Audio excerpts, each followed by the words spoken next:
Okay, welcome to the Gita in Action podcast. My name's Radha. I'm here with our regular family of seekers, and we are studying the Gita. And we are on the 73rd episode today. We're on the 73rd episode, and we're at the end of the fifth chapter. So we're at text 26 of the fifth chapter. And we just have one more chapter left until we get to the Bhakti section of the Gita. So hopefully we'll get to go through that soon. But today's going to be a good day. Every day is a good day, but today's a really good day. It's we've been talking a lot about what happens when maybe we find ourselves reacting in a way that surprises us. Like maybe you snap at someone that you love, or you get irritated over something small, or you feel overwhelmed by emotions that you thought you'd already kind of outgrown, and this can be confusing, especially when we're genuinely trying to live a spiritual life, right? We chant, we read, we try to stay mindful. So it's like, why do these outbursts still happen? So in today's verse, 526, chapter 5, text 26, Krishna's going to go right to the heart of the struggle. He's going to talk about those who are free from desire and anger, and how such people are well on their way to liberation. But how do we actually get there?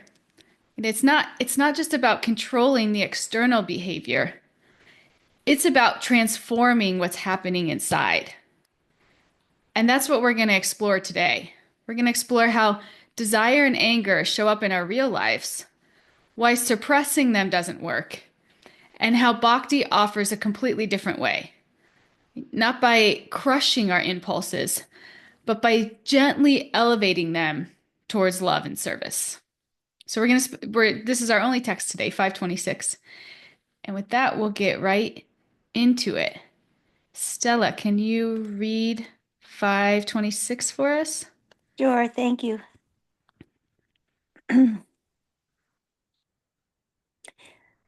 Okay, those, excuse me, those who are free from anger and all material desires, who are self-realized, self-disciplined, and constantly endeavoring for perfection, are assured of liberation in the Supreme in the very near future.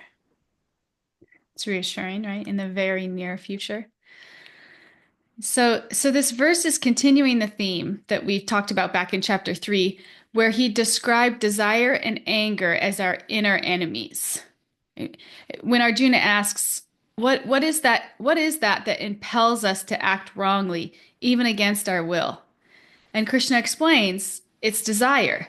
And when that desire is unfulfilled, it transforms into anger. So these two are tightly connected. When we're attached to some pleasure and it gets obstructed, and then frustration arises, and then that frustration turns into anger. So that's kind of the process, right? We have a desire, it gets obstructed, we experience some frustration, and then that frustration turns into anger. And we all can relate to this. And we all, if any of us are in a relationship, you all want your partner to remember, to clean the dishes after dinner, right? Without having to be asked, right? And they forget. And that upsets you, that you don't feel heard or seen. The desire, it doesn't meet your expectations. And the result is that you feel hurt, unappreciated, and suddenly you're snapping at them, right? For not caring. Same thing, social media. You post something that maybe you feel super proud of, maybe a photo, a reel, a reflection, and you're looking at that constantly for likes or comments or validation, and barely anyone responds.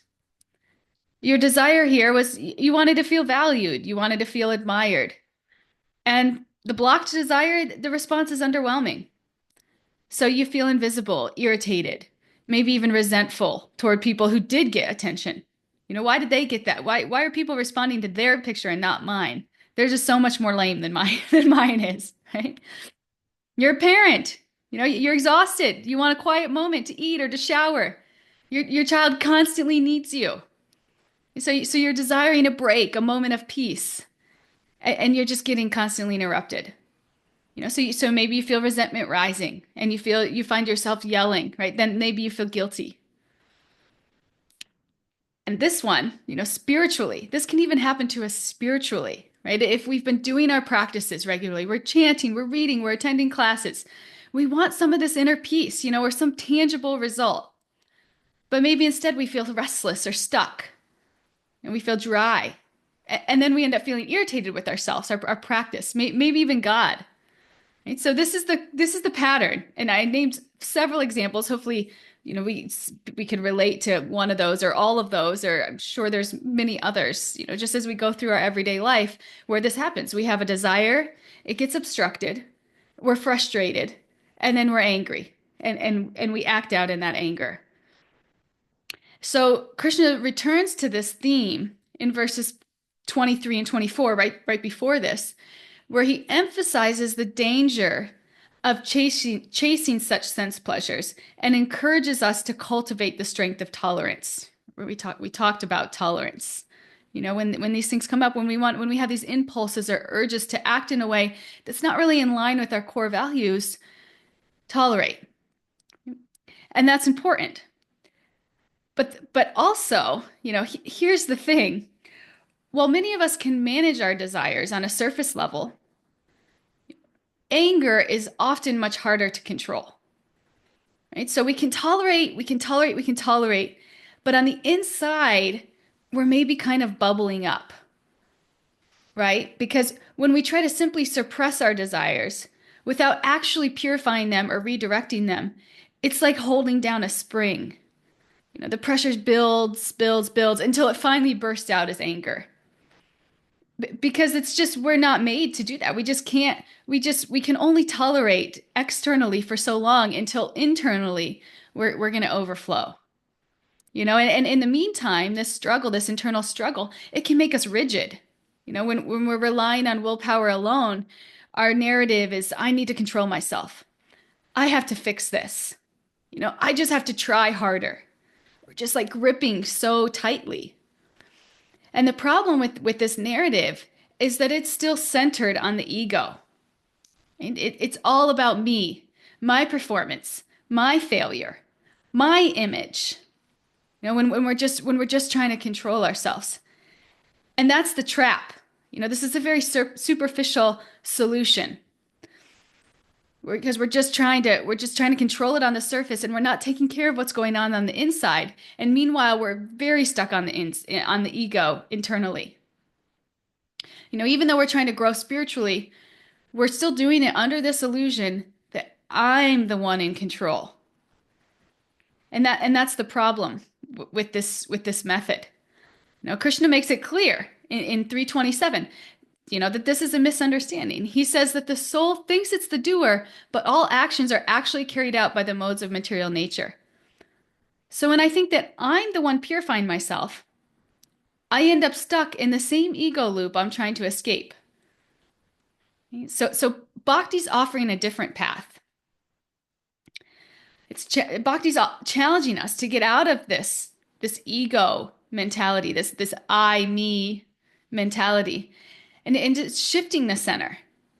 And it's not about fixing ourselves so that we can finally be worthy. It's about remembering that we already are. It's not about fixing ourselves so that we can finally be worthy. It's about remembering that we already are. And there's such a difference in these two strategies.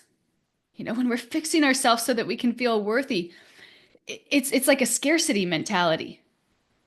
Right? When we're remembering who we already are, it's like a soft pillow of love. Right? And when we remember who we already are, we know that our worth comes from being a soul. Right? We're already loved by Krishna. And when we put Krishna at the center, not our ego, we can create space for real transformation. And in this, grace can flow in. Right? The pressure lifts. And instead of white knuckling our way through spiritual life, we surrender to it. And I don't know about you guys, but before I came into spiritual life, this was all that I knew. This way of just trying to control myself, my surroundings. This is how I knew to stay safe. And I remember when I was younger, I was obsessed with food and dieting. And I would count like every calorie, replay everything I ate in my mind over and over. I remember I would even like at the end of the day, I would like my poor stepdad. I would like tell, I'd be like, "Do you want to hear everything that I ate today?" It was like an obsession, you know. And the irony is that I wasn't even like really losing weight. And I was just like so caught in this mentality of like, I'm not good enough. You know, I need to do this to be of value. You know, I was becoming more judgmental towards myself and towards others. And the harder that I tried to control it, the more that it controlled me. It controlled me externally and internally. 100, it was like my mantra. You know, what am I going to eat next? How is it going to affect my body? It was just like an obsession. So spiritual life, it helps regulate these patterns in such a natural and beautiful way. You know, like food, for instance, we regulate our food by offering it to God, right? And it becomes prashadam, it becomes sanctified. So that's one way that we regulate. We also have holidays that we fast, or certain days, I should say, certain days that we fast. But but most importantly here, it shifts our perspective from like I need to be skinny so that I can be attractive and I can be loved. So therefore I need to eat less, right? It shifts that perspective to I'm a servant of God and this body is meant to be nourished so I can serve well. So it kind of flips it to like a narrative of love instead of this narrative of like fear and control. And if I overeat or undereat, it just gets in the way of my service. So let me honor my body and eat what helps me serve sincerely. And that's what this spiritual narrative can do. It just like encases everything in this soft shell of love, you know, and then that's what we're walking around in instead of this ego mentality that just brings fear and competition and scarcity.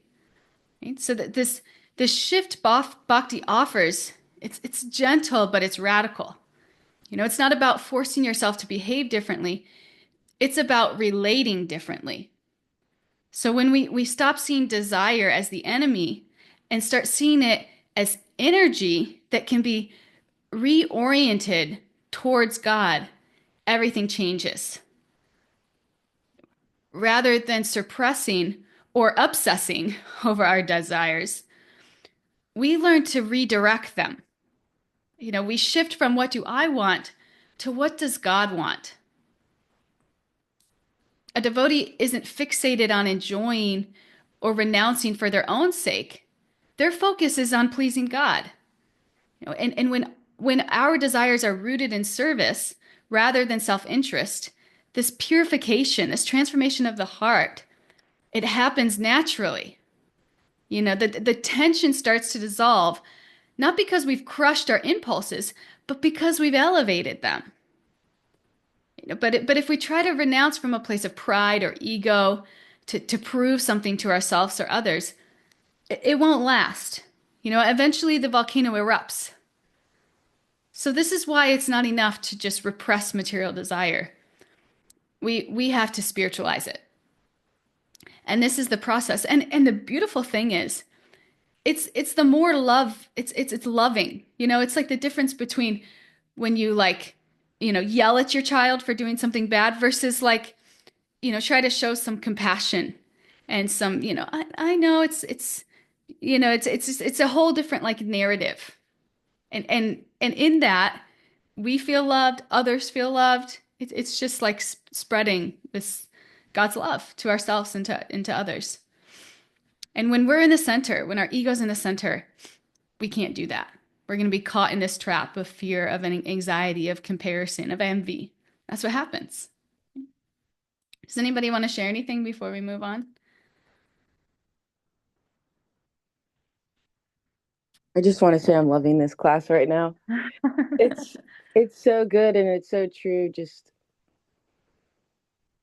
I don't know. It's just putting it in a newer perspective for me. It's like I understood these, but to hear it again always helps so much. And I love that analogy. It's like with the child. You can yell at your child all day, like, stop messing up the house. But until you teach the child, oh, we made a big mess. How about we try and clean it up? Look, let's make it a game. Let's throw these toys in this basket. You know, Mm, it's yeah, it's not like you have to try so hard for spirituality. It's, oh, yeah, you still have material desires. Krishna understands, but you're trying your best and you're asking for his help. It's not this like, oh, I have to become spiritual on my own and then Krishna will love me. No, mm, Krishna loves you through it.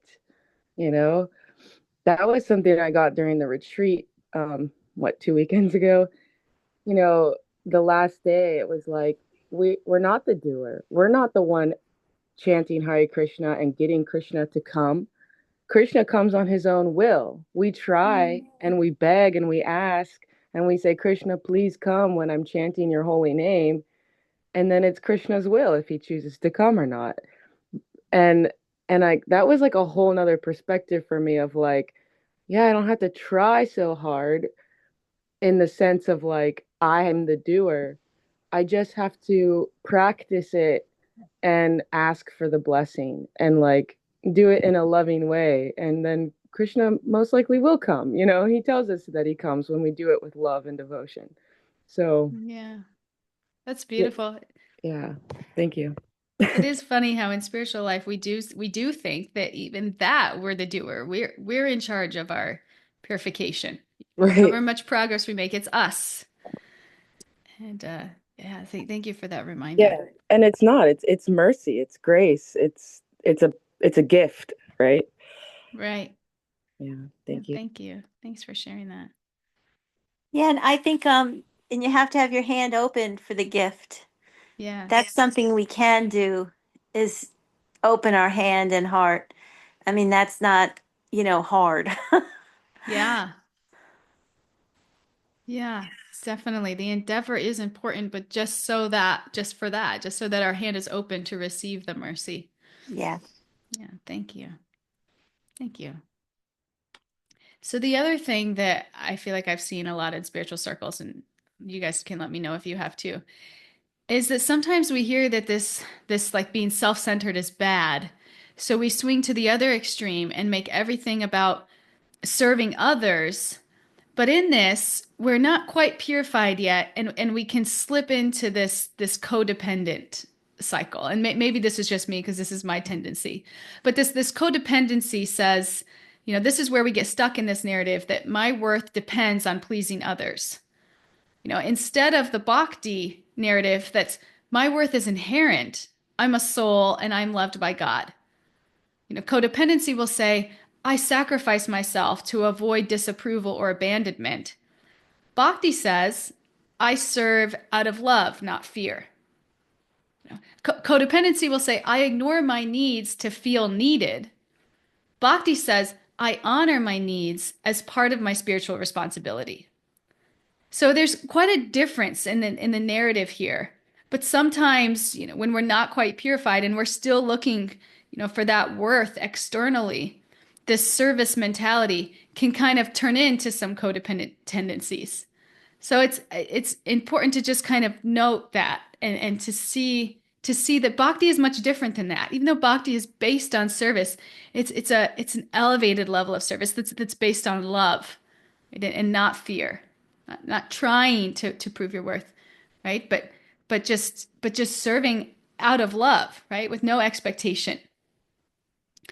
So and it's also not about becoming a doormat, right? It's about reclaiming our true self, our joyful, connected, and loving self. So and real devotional service includes caring for ourselves because we can't serve Krishna or anyone else if we're burnt out, if we're resentful, if we're disconnected from our own heart, then we're just trying instead of being. So just like we talked about in the last class, we have to put our oxygen mask on first. It's It's not about denying your needs. It's about discovering a deeper way to nourish them through connection with divinity. So it's important that service mentality, we know that we can serve others more if we serve ourselves, in a way that's nourishing, in a way that's nourishing, meaning that we work on our connection with divinity. You know? Does anybody want to share anything about that? And sometimes taking care of yourself means saying no to other service. It's like we can't do it all. And sometimes we'll hurt ourselves trying. I remember I was talking to my guru one time, and I had just taken on a new service. I think I was doing some service for Gorvani, and he told me, be careful that you're not doing too much. And I was like, but Guru Maharaj, I know that you did so much when you lived in New Vrindavan and you were doing this and that. He's like, but I'm paying for it now. He says, I'm paying for it now. And that's kind of stuck with me. We and even in that, we get stuck in our ego. I know I get stuck in my ego when I'm like, I'm going to do this, this, this. So I have all this service. And that's what it turns into, and maybe he could see that. And that's why he was giving me that advice. But we have to be careful, to make sure that we're taking care of ourselves. Does anybody want to share anything about that? Okay. Okay, great. And I think Maria, is that Maria? Maria just joined. Welcome, Maria. So we know this desire and anger pulls us away from God. You could say that anger is desire's little sibling. It usually shows up right after desire gets blocked. So if we truly want to grow spiritually, it's not enough to just manage our desires. That's important. We have to take care of that level also, but we have to transform them. That's really what we're going for here, is transforming our desires, not just managing them. And this doesn't mean just swapping out one material craving for another, like giving up alcohol only to become addicted to coffee or Instagram. Again, coffee or Instagram better than alcohol. If you're an alcoholic, absolutely, coffee and Instagram better than alcohol. But better than that is purifying that desire, so that none of those are pulling you down, so that you're not controlled by any of them, and redirecting your desire towards God. And this isn't also not about becoming someone else. It's about returning to who we really are. And as souls, as we're all souls, we're naturally drawn to the spiritual. And through sadhana bhakti, the consistent practice of devotional life, we reconnect with that original joy, just like we talked about before. We're all fish. Just like a fish is in water, we're all like that fish, and that a fish is made to swim. We're made to connect with God. That's our essence. That's our soul. That's who we actually are. It's part and parcel of God. And all these little external things that we find to kind of fill that void are just never really going to do it justice. Because just like a fish needs water to swim, because that's its nature, our nature is to love and connect with God. That's our soul. That's who we actually are at our essence.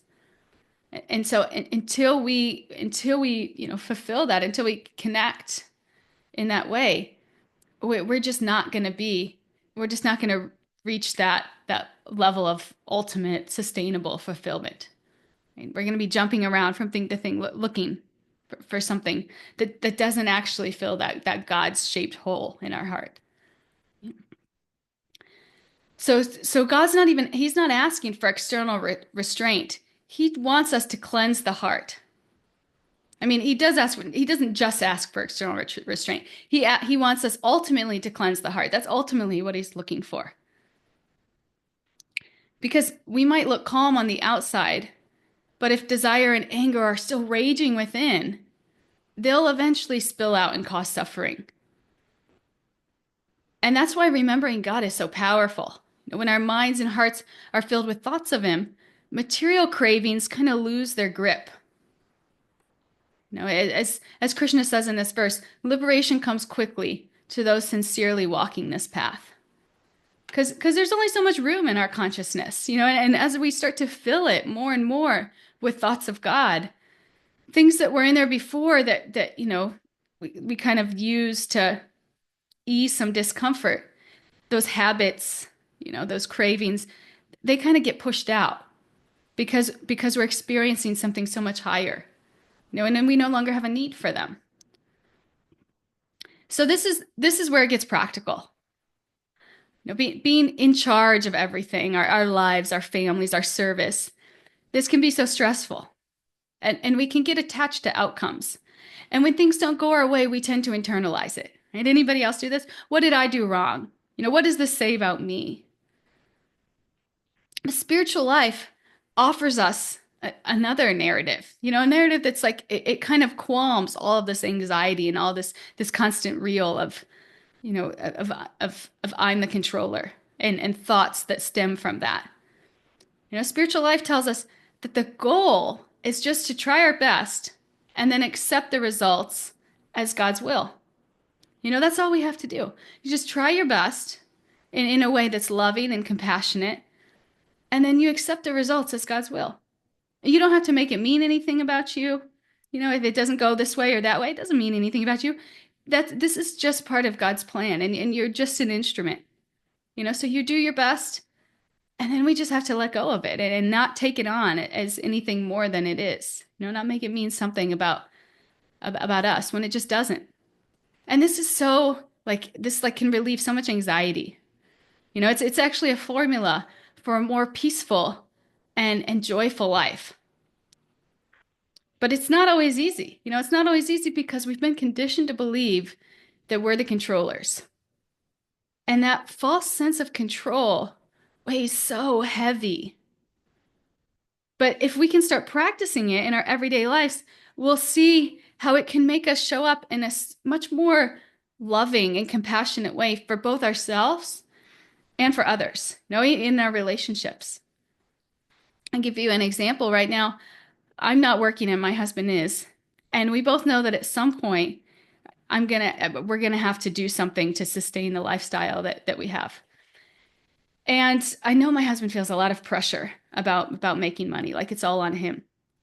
And for me, I like that I don't have to work. I can focus more on my spiritual life and I can take care of my daughter. But I also feel like if this changes, if for whatever reason it becomes, apparent that I need to go to work to kind of maintain, the peace in our life, I'll accept it as God's will. I understanding that neither one of us is the controller. And this is something that I've kind of worked on, because it's like on one hand, yeah, I don't want to go back to work. But on the other, it's like that just may be how it has to be. And what do I know? Maybe work is what I need to purify myself further. Or, maybe whatever it is, this is just part of the plan. And it's not, that my husband, hasn't done enough, or, this is just the plan that's unfolding, and this shift. And I tell my husband this all the time, like, because I see how stressed he can get. And I'm just like, please don't be stressed. It's really not worth the stress if it unfolds this way.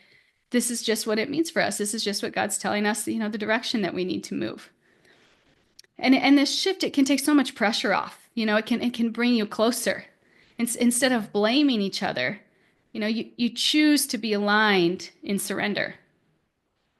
And that's how this mentality, can help you and help your relationships. If we can all just let go a little bit, stop trying so hard to be the controller, and just do our best. Do our best with the intelligence that we have to serve, what in the way that we think is most congruent with God's will, and then accept whatever is, because we have to accept that we don't actually know. And we also don't know what's best for us. So we just let go and let God. That's a big thing here. Does anybody want to share anything? Stella, please share. Yeah, I was thinking, and I was looking at the verse again while you were talking, and like that striving for perfection, that we could think that we have to be perfect, that our husband has to be perfect, that our life has to be like, but actually we're striving for the only perfection there is Krishna. So Hmm. it's like I found myself always reading, like it wasn't until today I when I read that verse I always thought like I was striving for perfection. But it was like when I'm striving for Krishna, you know, like to be who I really am, that's the striving. It's like I think in this world we often think that phrase striving for perfection means we have to do it. Hmm. But it's like that I'm just I don't know the word striving. It was just like I guess maybe I'm thinking of it more as longing. That if we're in that, always putting Krishna in the center, that's something we can do. Um, he's the perfection. And we're Hmm. perfect too when we're with him and in that relationship.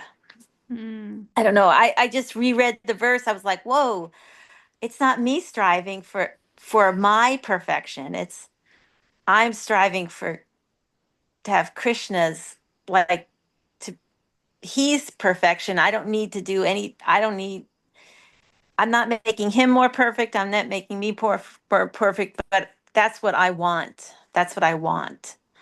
I Yeah. want Krishna. And he is perfect. So boom, like mic drop, it's just Yeah.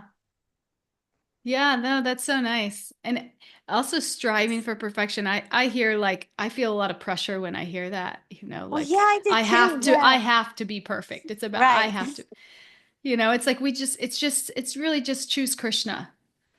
Right. It's just choose God. That's really what striving for perfection is. And that is Just what perfection is. yeah, Wanting right. God is perfect. Yeah.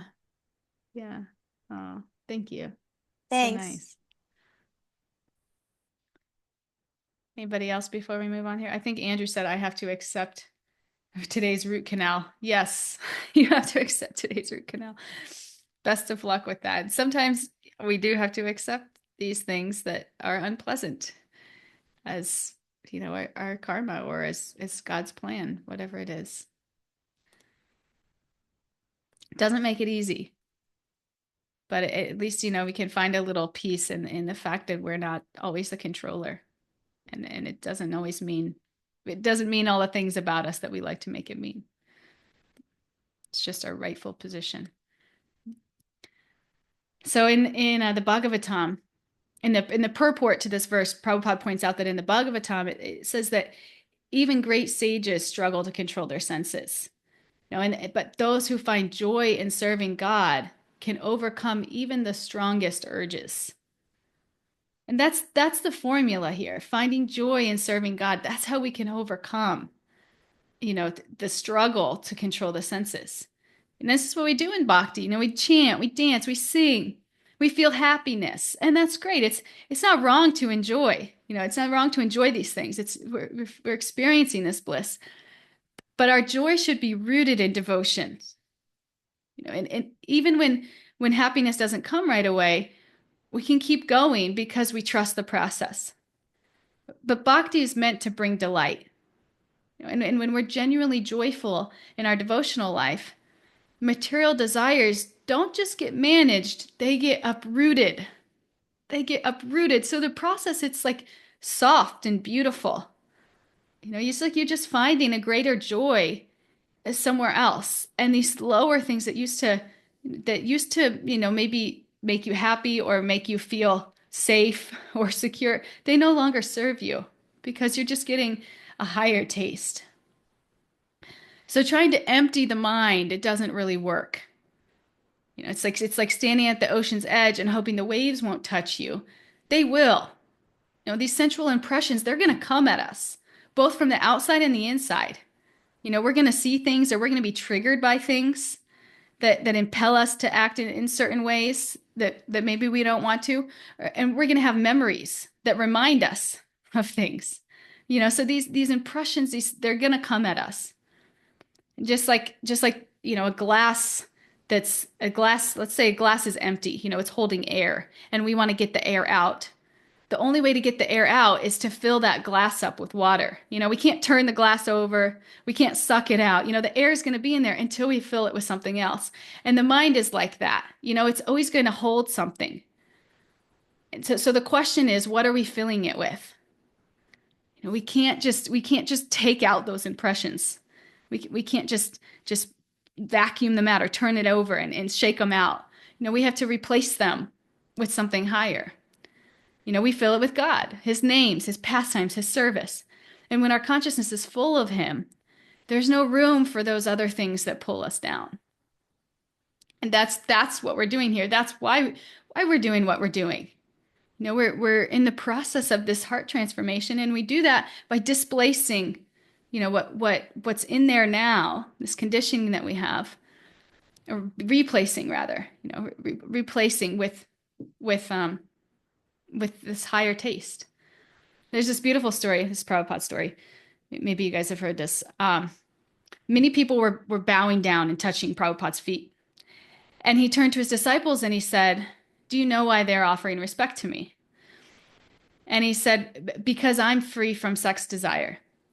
And the devotees were like stunned, and Prabhupada could see that, like, oh wow, that's a really tall, high order for them. And so then Prabhupada clarified. He said, "It's not that I'm free from lust, but I have no time for lust. I have no time for lust." And that's something that we can all aspire to, not having time for lust because we're just so absorbed in God's service. It's not about battling cravings forever, but when we deeply engage in devotion, they start to just fade into the background and eventually disappear. And we don't have to conquer everything all at once. As they say in recovery programs like AA, we just take it one day at a time. And in bhakti, we take it one choice at a time. Instead of getting overwhelmed by the idea of never getting angry again, never falling back into old patterns, we just stay present with the now. Just for today, I choose God. Just for this moment, I choose what brings me closer to him. I let go of what pulls me away.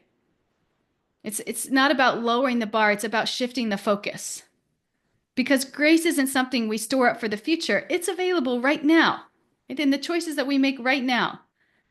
So whatever you're facing, a craving, a reaction, a pull towards a distraction, you don't have to fix your whole life today. You just have to choose God in this moment. And when we keep doing that choice by choice, day by day, that's when this transformation starts to take root. That's when this transformation starts to take root. And I remember when I first started and I was like, I don't want to spend all my time on spiritual things because it's like, I don't want to be just a lame spiritual person and not have any other hobbies. And that's okay too, but it's just about like one day at a time or one choice at a time. And you don't have to think about the rest. You don't have to think about what you're going to be or what you're not going to be, what you're giving up, or just say one day at a time, one choice at a time. And this is how we start to transform. Does anybody want to share anything about that? Oh, Stacy. Hey, sorry I'm late. Um, I so identify with everything you were just saying. I literally bookend my entire life. Like I fell asleep. I was laying down in my bed with my computer learning Sanskrit so I can chant like Bhagavad Gita verses properly. In the mornings at 6 a.m. I'm up at 4:30 chanting on my beads. 6 o'clock I have Srila Prabhupada Lilamrita on Zoom. Then I pop on, and then at 7:30 I meant to pop on to you. Like I do. I'm that person. I fill my life with spiritual things because they make me happy. Like I'm not happy, having a couple of drinks out by the pool and ooh, like those things. I don't know that they ever really made me happy. Like giving up like the four regular principles. Like I honestly, I didn't really, there was not an issue with that because I really never partook in those things. But I just, like I got an email, like I'm just going to last thing I'll add is last night I got an email. I had asked my Guru Maharaj, who I take shelter. I'm getting initiated this summer. Hare Krishna. Oh, congratulations. And I asked him, how can I serve you? He's traveling a lot and he's in Canada all the time. And you know what excited me? He sent me an email last night that if, if I was interested, the person who does his blog work could use an assistant. Would I want to, be interested in that? And I was like, oh my God, Guru Maharaj, he found service for me. Like that was my excitement. That was my big news of the day. And that is as a result of reading the Gita. That is as a result of finding shelter in spiritual life and Krishna and Radha and Nrsimhadev and all of the incarnations and Lord Chaitanya and the Kirtan, and those are the things that, I mean, I went on a retreat and every morning I was up at 4:30, like, and then we were chanting and then we were, listening to philosophy. Then we were doing kirtan. Like that is, that is my weekend away, my Memorial Day weekend. It's not, what I used to think was the way you should go away, I don't Yeah. know. Yeah. No, thank you. That's beautiful. Thank you for sharing. Yeah, and some of us you may not have all the time for these practices. You may have family obligations and what we can do there, and this is something I have to do now that like I used to be an early morning riser to chant, and now with waking up to feed my daughter in the nights, it just doesn't always happen. But what I do sometimes is, sometimes she's eating and we're just laying in bed and she's just, I'm feeding her. And I just have such gratitude for God, for this arrangement, for me to be able to lay there and feed her, that this isn't me, this is God. And it's so beautiful just to kind of get to bear witness to that, just get to experience that. So it's really sometimes it's just remembering God, then and that's also the practice and in whatever we're doing, in our dealings, in our day to day with our family, with our kids, with our work. It's like, how can we better remember God? How can we remember God in this instance? And even when it's difficult, maybe it's not so beautiful. And how can we remember God? And Prabhupada shares a beautiful metaphor in the purport in the purport to this verse. He says that the birds hatch their eggs by sitting on them, fish by seeing them, and turtles by meditating on them. Turtles lay their eggs on the land and then they go back to the water and they meditate on their eggs there. In the same way, although we may be far from the Lord's abode, we can elevate ourselves to that abode just by thinking of God. Just by thinking of God, we can elevate ourselves to that abode. And in this way, we don't feel the pangs of material miseries. This is the process, and as we think of him, he's thinking of us. He's right there in our hearts ready to help. But just like a doctor can't help a patient who won't cooperate, Krishna waits for us to open up our hearts. And this is the path to liberation. It's not just trying harder, but allowing God to help us. And in the next verses, he'll show us how the same liberation is approached through Ashtanga yoga. And this will set the stage for an even deeper dive into spiritual life. But this will be the 6th chapter. We talk about Ashtanga yoga.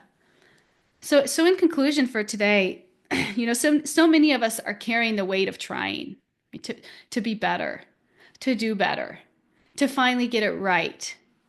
We think if we just try hard enough, we'll master our minds, we'll overcome our impulses, we'll earn some version of spiritual success. But good news for you. Oh, Katie has her hand up. Great. Okay, let me just finish this one real quick. Good news for you is that Krishna's message, what he's telling us, it's much softer and stronger. He's saying that the liberated soul is not the one who forces themselves to be pure. He says that liberation comes to the one who's free from anger and desire. And in bhakti, that freedom doesn't come from suppression, it comes from connection. When we redirect our longings towards God, they don't have to be battled. They get fulfilled on a deeper level. We don't have to fix everything today. Good news. You don't have to fix everything today. You just have to take one step, a real present, surrendered step. And then when we do that again and again with sincerity and trust, Krishna meets us. He fills the gaps that we can't close. He carries what we lack. So today, let's not try to just control every wave of desire or emotion. Let's just aim to remember him more.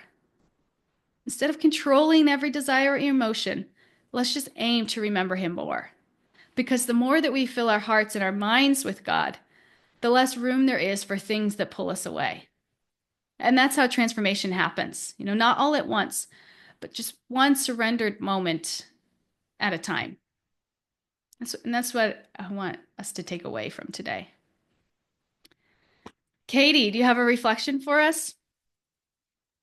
Sure, thank you. Hi, Bol.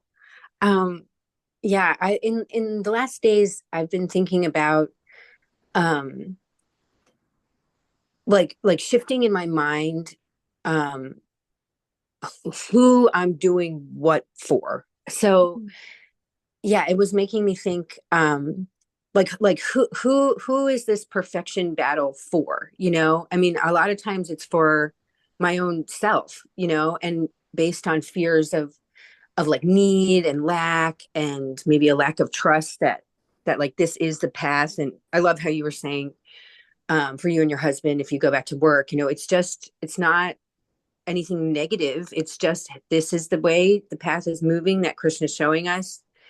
um yeah, so for example, um so I guess my point is like, you know, really, as Stella was so nicely saying, like this is for Krishna. It's already perfect. It's, you know, and it was so helpful how Mariah was saying, I forget exactly, but you know, just this isn't, it's okay that it's not perfect yet. We're not going to run away and hide and work on it and then come back to Krishna like ta, you know.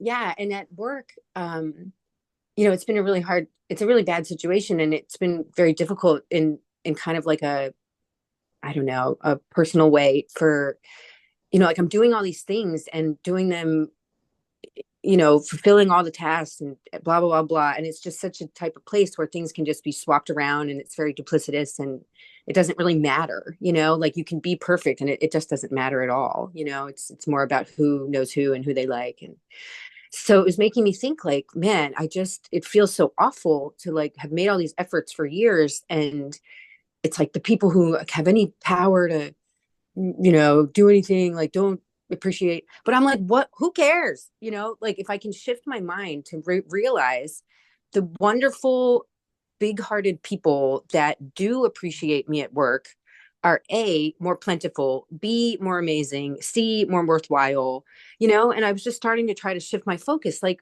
wait a minute, who am I doing this for? Isn't it better that like this large group of wonderful people can see, you know, can see and be truthful and appreciate? Like why am I striving so hard, you know, to have like a worth based feeling on some ones that's not Krishna, you know what I mean? Like I don't know, it's just an Yeah. example that kind of came into my mind, like, and it's been helpful. It's hard, it's really hard, but it's been helpful just to like have that realization that like, wait a minute, so oftentimes the people we're trying to be perfect for, like A, don't give a crap, B, suck, you know, like C, are they're on their path too, but like why am I worrying about them, you know, like um Yeah. and then clearly we're getting to the point where it's like time to back away, you know. um so yeah, thanks for letting me share that. Thanks so Yeah, much, and everyone. what's to go even higher than that, finding another pocket of people that appreciate you is putting this work in the context of your spiritual life. You're doing this work, you're making a living, and because of this living, your mind can be peaceful. Your basic needs can be fulfilled, and you can, and in that you can connect with God. Your mind can be peaceful, you could be settled, and you can connect with God.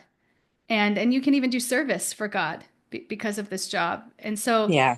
big picture, where we think that we need this, or we need this amount of appreciation, or it's like, what are we really doing here? We're not really here to get appreciation or for people to think that we're great, or we're just here to connect with God.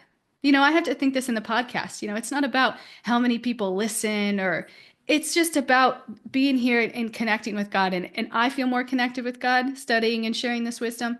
And that makes it my service, and hopefully, some other people will, but that's not even for me to be concerned about. And that can take away a lot of it too, you know. It's the Yeah. ultimate zoom out, right? Yeah. Thank you. Yeah. And it's just comforting to realize, like, wait a minute, there's plenty of people and souls who are benefiting from my efforts, and my efforts to try to calm down and remember Krishna, but also be, in a dharmic way too, like kind of stand up for justice too. So I like to zoom in and the zoom out. It's nice to just rethink our vision, our view, and kind of reprioritize it maybe, or just try to focus. That's the point, right? We're trying to Yeah. focus on things that help us get towards this perfection of Krishna. Yeah, thank you. Yeah. Thank you, Katie.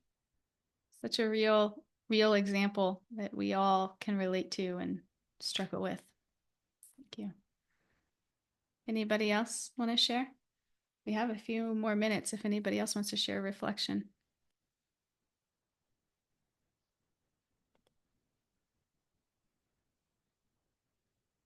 Okay.